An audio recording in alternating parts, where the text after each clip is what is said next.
ये खबर KR मंगलम university द्वारा प्रस्तुत की गई है। ईरान के इतिहास की सबसे बड़ी शोक यात्रा में जब लाखों लोग सड़कों पर रो रहे थे, तब भारत ने ऐसा क्या किया कि पूरा ईरान भावुक हो गया। अमेरिकी प्रतिबंधों और इजराइल की धमकियों के बीच भारत के किस बड़े फैसले ने तेहरान का दिल जीत लिया, और आयतुल्लाह खामनेई की इस आखिरी विदाई में भारत की तरफ से कौन कौन शामिल हुआ। पश्चिम एशिया में इस वक्त इतिहास की सबसे बड़ी और भावुक कर देने वाली तस्वीरें सामने आई है।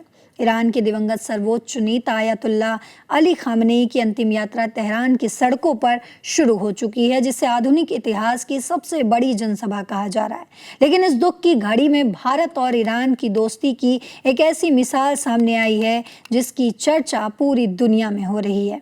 तमाम अंतर्राष्ट्रीय दबावों को दरकिनार करते हुए भारत सरकार और भारत के सभी धर्मों के गुरुओं ने तेहरान पहुंचकर खामनेई को श्रद्धांजलि दी। भारत के इस कदम से गदगद होकर ईरान ने भारत के लिए एक बेहद भावुक संदेश जारी किया है। ईरान के दिवंगत सर्वोच्च नेता आयतुल्लाह अली खामनेई के राजकीय अंतिम संस्कार में शामिल होने पर ईरान ने भारत सरकार और वहां के लोगों के प्रति दिल से आभार व्यक्त किया है। भारत में ईरानी दूतावास ने इसे दोनों देशों के बीच आपसी सम्मान की एक मजबूत अभिव्यक्ति बताया और कहा कि ये दोनों देशों के ऐतिहासिक और सांस्कृतिक संबंधों को दर्शाता है।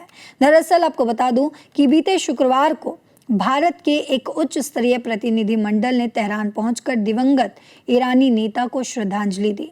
इस दल में बिहार के राज्यपाल रिटायर्ड लेफ्टिनेंट जनरल सैयद अता हसनैन और विदेश राज्य मंत्री पवित्र मार्गरीटा शामिल थे।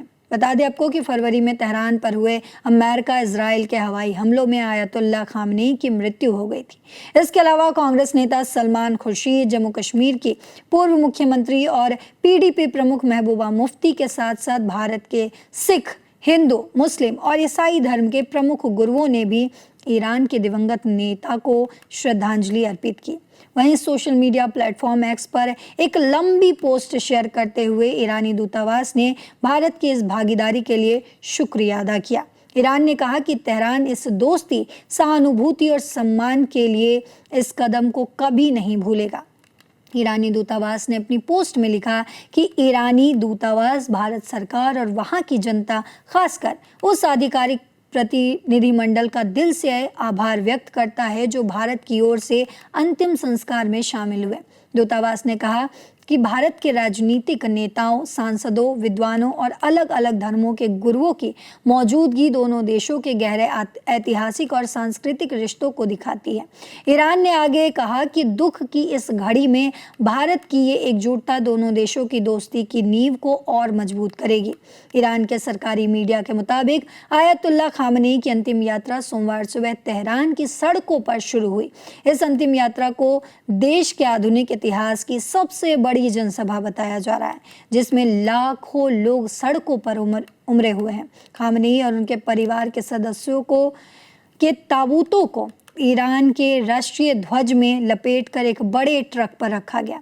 इस ट्रक को एक पवित्र दरगाह की तरह सजाया गया था। काले कपड़े पहने लाखों की भीड़ इस ट्रक को छूने के लिए बेताब दिखी। लोग अपने स्कार्फ और अन्य चीजें ताबूत से छुआने के लिए सुरक्षा कर्मियों की तरफ फेंक रहे थे। गर्मी को देखते हुए भीड़ पर पानी की बौछारें भी की जा रही थी और इतनी भारी भीड़ को देखते हुए प्रशासन ने लाउड स्पीकर के जरिए लोगों से धीरे चलने और धक्का मुक्की न करने की भी अपील की। इसके अलावा रिवोल्यूशनरी गार्ड के जनरल हसन जादेह ने बताया है कि ताबूतों को लगभग 12 घंटे की लंबी यात्रा के बाद तेहरान की सड़कों से होते हुए मेहराबाद अंतर्राष्ट्रीय हवाई अड्डे ले जाया जाएगा। और गौरतलब है कि ईरान में शनिवार से शुरू हुआ राष्ट्रीय शोक गुरुवार तक चलेगा, जिसके बाद 86 वर्षीय खामनेई को उनके जन्मस्थान मशहद में स्थित इमाम रजा दरगाह में सुपुर्द खाक किया जाएगा। इस दौरान ईरान में सड़कों से लेकर हवाई क्षेत्र तक सब कुछ बंद रखा गया है। तो दोस्तों, ईरान में शनिवार से शुरू हुआ ये राष्ट्रीय शोक गुरुवार तक चलेगा, जिसके बाद आयतुल्लाह अली खामनेई को उनके जन्म स्थान मशहद में सुपुर्द खाक किया जाएगा। इस बेहद मुश्किल और दुख के समय में भारत ने तेहरान के साथ खड़े होकर ये साबित कहीं ना कहीं कर दिया है कि दोनों देशों के बीच ऐतिहासिक और सांस्कृतिक रिश्ते किसी भी बाहरी दबाव से कहीं ज़्यादा मजबूत हैं। भारत सरकार के इस फैसले और भारत ईरान की इस गहरी दोस्ती पर आपकी क्या राय है? जो भी राय हो कमेंट बॉक्स में ज़रूर लिखते जाइएगा।